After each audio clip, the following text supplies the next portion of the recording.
Welcome. This is my werewolf build for low levels for people that are just learning how to werewolf, and some are a little bit more advanced, but this will give you a lot more time in werewolf and make it so you can level it quite easily in PvP. Mainly battlegrounds. You're gonna struggle a bit more in Cyrodiil because of the whole keep respawn issues. Anyway, for our two-hand, we're using a Maul Mechanical Acuity for our two-piece to get us our extra weapon damage. It's Nirnhoned. If you have extra transmute crystals, transmute it to Nirnhoned. It's a little overkill to waste the potent Nirn Crux to make a Nirnhoned Maul. And then we're using a double dot poison. Simple stuff that can be crafted by just about anybody nowadays. If you don't have enough transmute crystals, or you don't want to waste them, you can make this infused and then just run a poison or disease damage glyph. It works pretty good either way.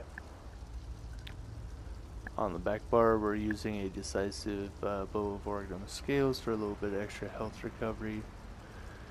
And we got a physical damage and stamina recovery enchant on there to get us a little bit more stamina recovery, because our stamina recovery is pretty low. I'll show you why that is here in a minute. For our first set, we're using Shacklebreaker. Simple crafted set. Almost goes on every single low level build that you see. For our second set, I went and picked up a set of Green Pact. You can get these through the regional merchant in Cyrodiil. It'll cost you a little over 100,000, sometimes 200,000 AP to pick up a set. That had happened where it takes a little bit more sometimes. It's all RNG, so yeah. If you don't like this set, or if you don't want to spend the AP, you can also use Death's Wind and have someone craft you the jewelry. They have to have Somerset to craft the jewelry. Just make sure that they know that that is the thing beforehand. It'll also be a little bit more expensive because some of the traits, will cost a bit more, and they also have to put enchantments on the jewelry afterwards. Anyway, our sets are all in heavy. You can go with a 5 heavy, 1 light, 1 medium setup. Our jewelry has health recovery on all the way around. Onto our Mundus Stone. We stack everything in stamina, as always with every stamina character. We are using the Steed, which gives us extra movement speed and a little bit extra health recovery. Since we're using Green Pact, we are using a Tri-Food.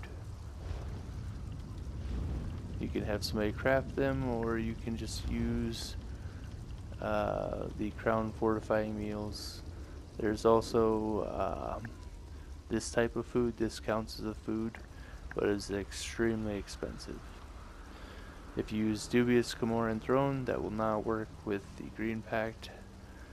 But if you decide you want to go this route, and then you just pick a different set, like I said, use Death's Wind, or if you want to use another drop set, use like Beekeepers or something like that. Your health recovery will be even higher, but your max resources are going to be kind of low, so that means your howls are going to heal for a lot less.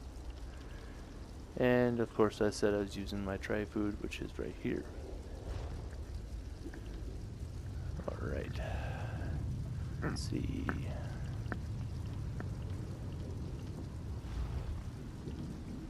Skills, we are using Pack Leader. This is a lot better for PvP because the extra bleed, while it is nice, the pets can basically make up that damage. Also, the pets give you something to block some of the damage that's coming at you. So if you're outnumbered, 1 or 2, they'll eat some of that damage. Sometimes you get lucky and they'll eat a Soul Assault or a Meteor for you. Brutal Pounce does an AoE when you do your gap closer. Great for taking Nightblades out of stealth and doing AoE damage to a group. Hircine's Rage. This one gives you your brutality. More damage equals you kill people faster. It's pretty simple. There's the other morph that gives you a bigger heal. That's kind of nice for these high health builds as well. Either one works great. One has less damage, one has more survivability. Yeah, make your choice. Ferocious Roar. This one does the off balance passive. The reason why I picked this one over the one that does the fracture is because sometimes that fracture does not apply even though they've been feared. Been having a lot of issues with that. It still hasn't been fixed on the PlayStation, so I'm just using it like this. Howl of Agony does a burst damage. Try not to spam this too much. You don't have a lot of sustain on this setup, so you want to wait until they are feared. Deals 30% more damage to the ones that are feared. So basically, in your rotation, you want to get your light attack, your claws, get both your damage over times running, fear them, then hit them with the howl. Hit them with the howl again if they're still not breaking free, and then just go back to light attacks and heavy attacks for your sustain. Here we got your claws. It gives you a damage over time and a disease damage. Oh, sorry. It gives you a physical damage up front and then a disease damage over time.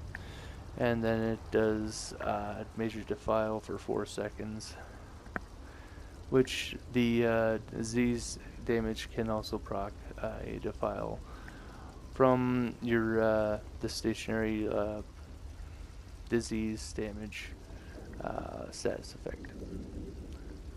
But it has a pretty low proc rate. And of course you're going to need all your passives, so that's pretty standard. And I think that's about everything. Yep.